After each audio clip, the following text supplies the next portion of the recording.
jau nedaudz vairāk nekā pusi no gada esmu visvajadzīgākā, neatņemamākā, īpašākā būtne uz zemes. Ne visiem, bet vienam mazam susur cilvēkam. Un no nekā nevarēšanas un tikai raudāšanas esam nonākuši biskaut kā varēšanā un raudāšanā. Un smieklās arī dažreiz. Vēl gluži nezinu savas sajūtas, tik daudz to.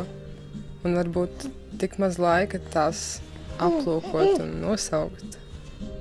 Noteikti, nu jau ir vieglāk, kad cilvēks saturīgāks un varīgs pats tikt uz manu pusi. Noteikti viss vēl paspēs mainīties visas reizes, un es būšu klāt, lai to piedzīvotu. Nav rīts. No. Bet ir saule. Vienmēr saule. Kā tas ir, ka ir vienmēr saule? Es gribētu teikt brīnišķīgi. Paliksim pie tā. Labi.